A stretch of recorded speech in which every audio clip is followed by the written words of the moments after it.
Upon ascending the Byzantine throne in 829, the young Theophilos found himself embroiled in the long-standing Arab-Byzantine wars that had persisted for nearly 2 centuries. Driven by ambition and a staunch adherence to iconoclasm, Theophilos aimed to strengthen his rule and garner support for his religious policies through military triumphs over the Abbasid Caliphate, Byzantium's primary adversary. Throughout the 830s, Theophilos waged a series of campaigns against the Caliphate.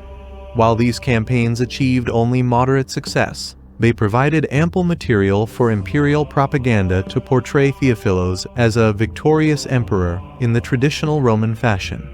In 837, Emperor Theophilos led a significant expedition against the region of Melitene, capturing the towns of Sozoptra and Arsamasata, and compelling the city of Melitene to pay tribute. Although the expedition was a major propaganda triumph, its military and strategic impact was limited. However, the Caliph al-Mu'tasim vowed to avenge this humiliation and launched a more extensive and devastating campaign against the Byzantines in 838. His primary targets were Ancya and Amorion, the latter being likely the largest city in Anatolia at the time and the birthplace of the reigning Amorian dynasty, holding particular symbolic significance.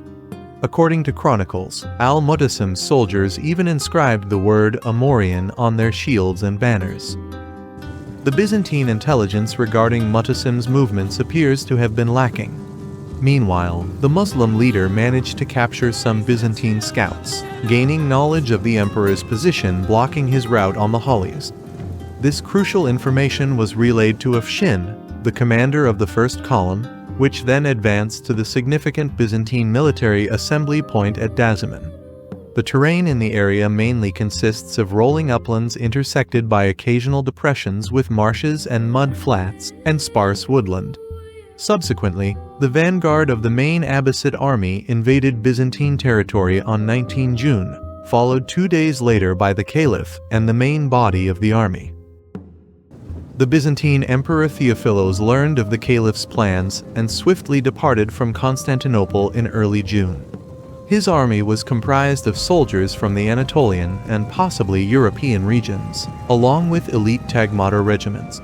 Additionally, there was a group of Persian and Kurdish Kuramites, led by Nasser, who had fled religious persecution in the Caliphate and sought refuge in the empire, forming the Persian Turman. The emperor's forces set up camp at Doralayan, where he divided his army. A significant contingent was dispatched to reinforce the garrison of Amorion, while Theophilos himself led the remaining 25,000 to 40,000 soldiers to position themselves between the Cilician gates and Ancya.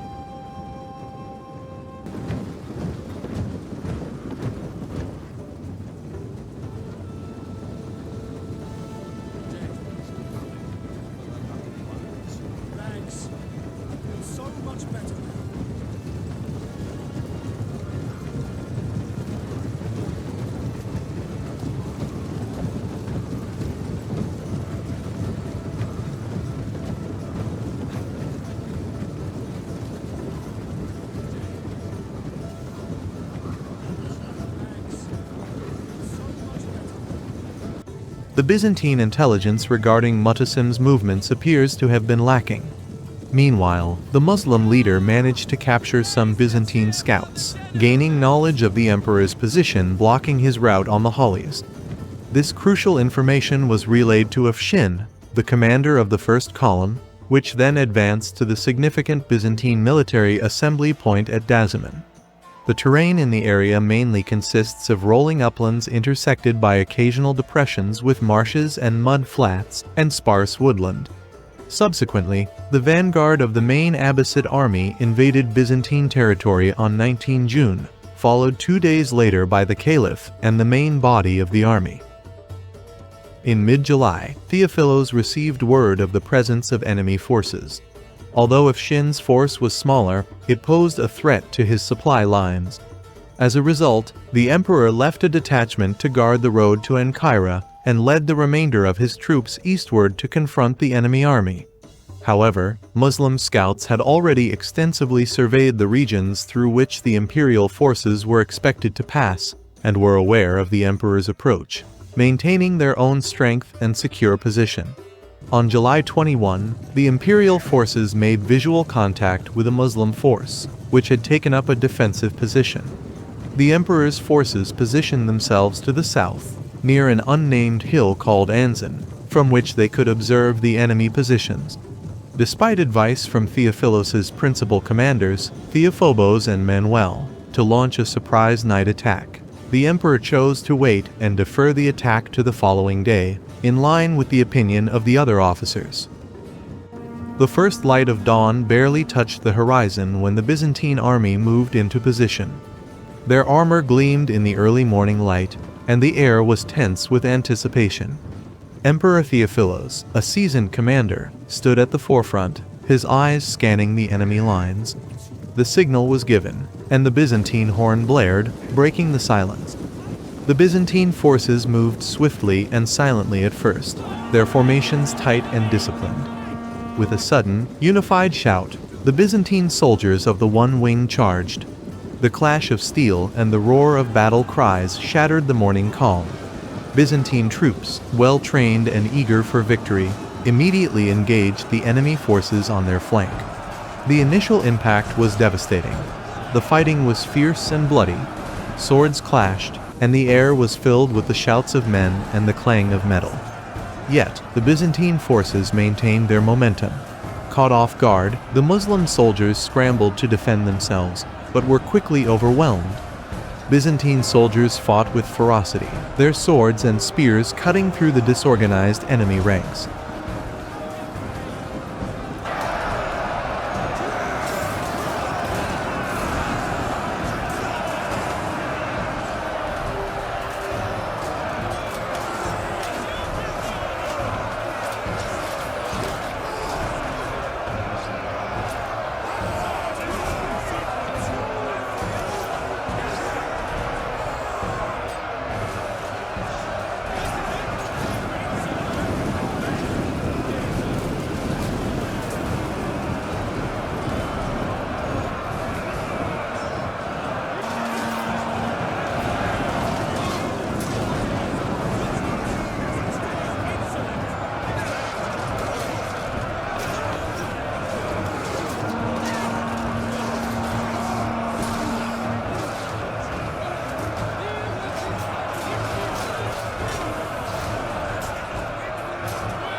The enemy, demoralized and confused, began to falter. The imperial forces cut through them like a scythe through wheat. The Arabs, now in full flight, left behind a trail of bodies and abandoned equipment. The Arabs had suffered grievous losses, with some 3,000 casualties lying on the field.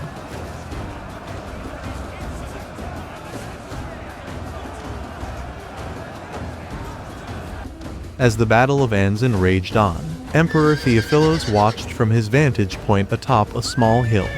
Clad in the resplendent armor befitting an emperor, he observed the battlefield with keen eyes, assessing the progress of his troops. The initial success had bolstered the morale of the Byzantine army, but the situation on the other wing was less promising. The other wing was struggling against a determined enemy counterattack. The Arab forces, having regrouped, were pushing back with unexpected vigor. If this wing faltered, the entire Byzantine line could be compromised. Realizing the urgency of the situation, Emperor Theophilos made a swift decision. Summoning his trusted commanders, he gave orders to mobilize additional troops. The emperor decided to dispatch 2,000 men from the elite Tagmata, the core professional soldiers of the Byzantine army, and a contingent of Kurdish soldiers who had proven their loyalty and skill in previous campaigns. These reinforcements, under his direct command, would ride across the rear of their own lines to support the beleaguered wing. Mounting his horse, the emperor led the reinforcements himself. The sight of the imperial standard flying high and the emperor at the forefront filled the soldiers with renewed vigor. The 2,000 men, a mix of heavily armored Tagmata and agile Kurdish soldiers, formed a formidable force. As they rode, the ground thundered beneath the hooves of their horses, creating a palpable sense of momentum. Reaching the beleaguered wing, Emperor Theophilos immediately assessed the situation. The enemy forces were pressing hard, their commanders sensing an opportunity to break through. Byzantine soldiers were holding their ground, but just barely. With a decisive wave of his hand, Theophilos ordered the Tagmata and the Kurdish soldiers to charge. The impact was immediate and devastating. The heavily armored Tagmata, with their disciplined ranks and formidable weapons, struck the enemy lines like a hammer. The Kurdish soldiers, swift and deadly, flanked the Arabs, attacking from the sides and rear. The combined assault threw the enemy into disarray. The Arabs, already weary from prolonged fighting, could not withstand the fresh onslaught. Seeing the emperor himself in the thick of the battle galvanized the Byzantine soldiers. They fought with renewed energy, pushing back the enemy with every blow. The Arabs' lines wavered, then broke. The enemy began to retreat, their morale shattered by the sudden and overwhelming reinforcement.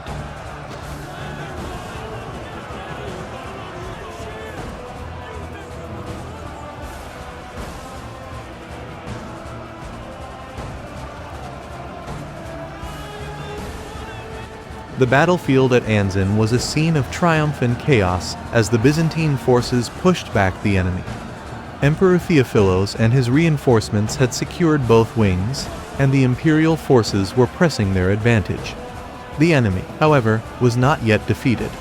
As the sun climbed towards its zenith, casting a harsh light over the bloodied ground, a new threat emerged.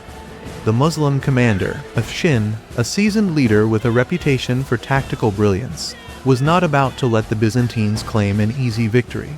Observing the battlefield from a strategic vantage point, he saw an opportunity to turn the tide. Summoning his most formidable contingent, the Turkish horse archers, he prepared a counterattack designed to halt the Byzantine advance and buy time for his forces to regroup.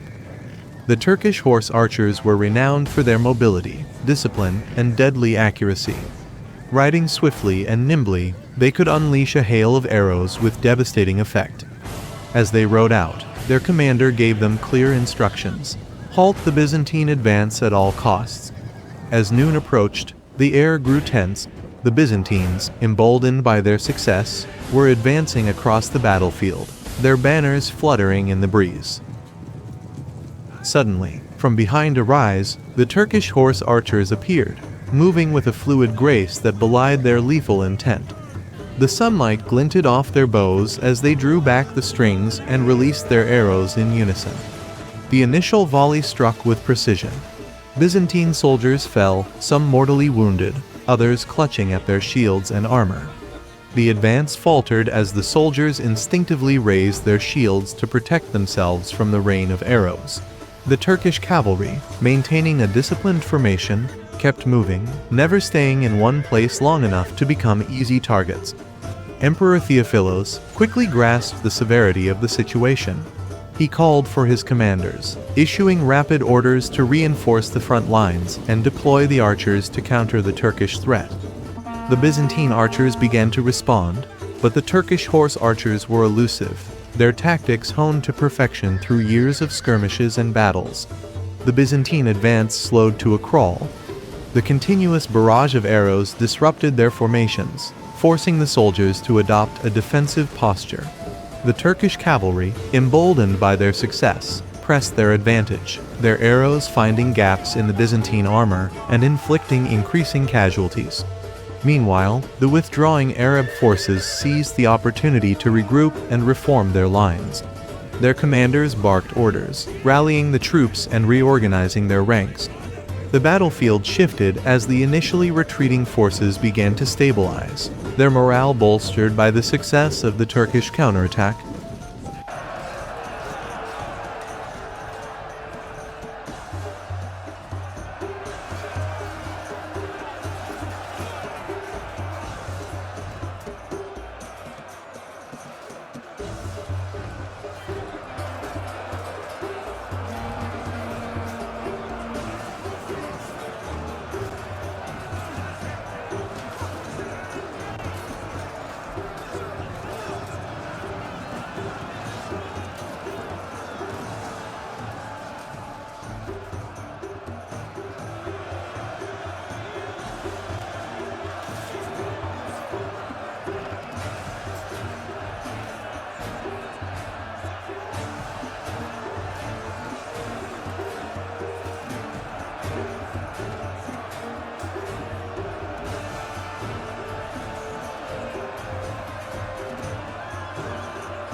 Regrettably, at this juncture, the troops positioned on the wing and center noticed the absence of the emperor and his standard. Assuming that he had fallen, they began to exhibit signs of wavering. Faced with a relentless barrage of missiles from the Turkish mounted archers, they started to retreat in a somewhat disorganized manner, leading to the swift dissolution of the Roman battle line. Seizing the moment, the Muslim forces surged ahead and forced the Roman troops to retreat from the battlefield. Although certain units disintegrated into complete disorder, and a few soldiers even made it to Constantinople, where they spread rumors of the emperor's demise in battle, it appears that many were able to retreat in a relatively organized fashion and regroup to the north, in the district of Chiliokaman.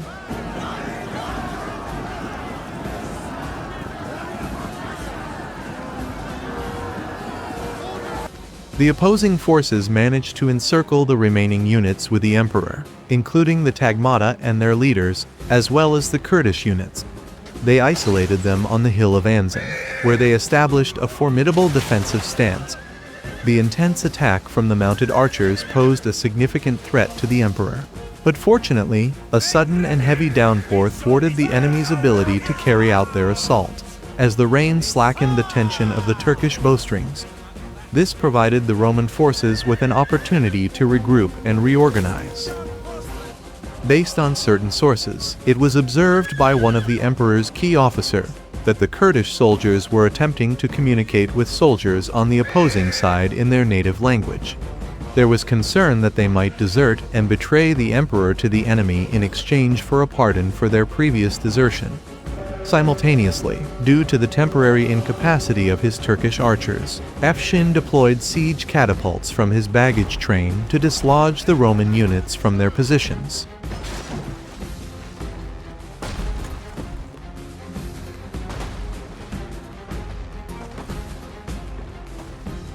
Despite his 2,000-strong bodyguard's resistance, the emperor was convinced that his priority was to swiftly free himself from the predicament.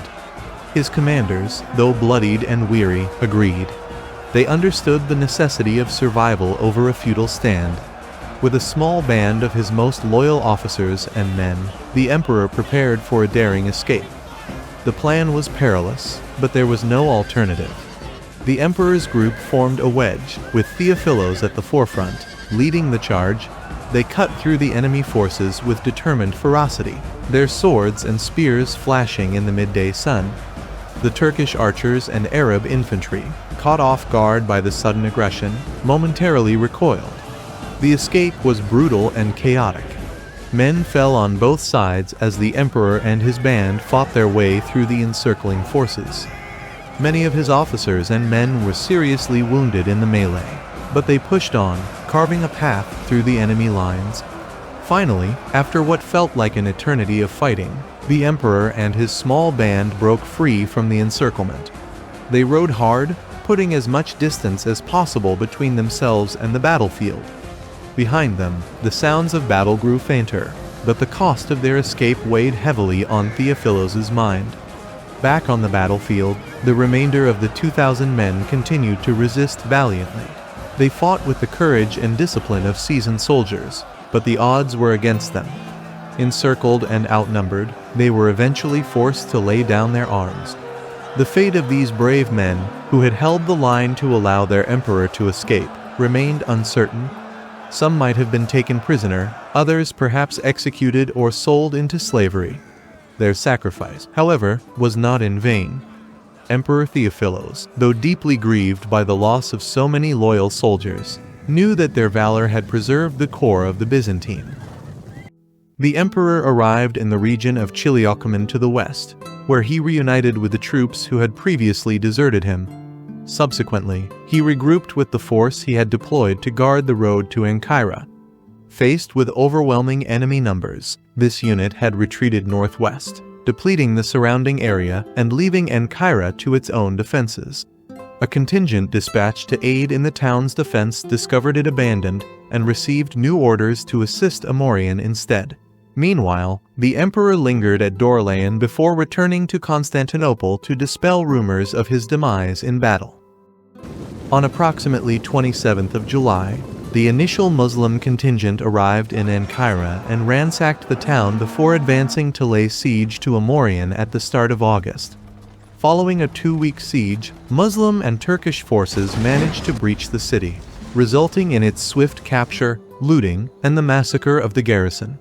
While this event marked a notable setback in the 9th century, its symbolic and ideological implications far outweighed its strategic significance, as the Caliph promptly redirected his armies from Asia Minor to address a domestic rebellion. The Battle of Anzen was strategically important. If the emperor had won, he might have been able to force the Caliph to change his plans or withdraw before reaching Ankara or Amorion. This battle was also significant because it was the first encounter between Byzantine troops and the Central Asian Turkish warriors. These warriors were being used on a large scale by the Caliph as a reliable and loyal military force. The evidence suggests that archery had declined in importance among Eastern Roman soldiers since the 6th and early 7th centuries. The defeat at Anzen and the subsequent sack of Amorion, though initially seeming conclusive, did not have a lasting military impact on the Byzantine Empire, as the Abbasids did not capitalize on their victory.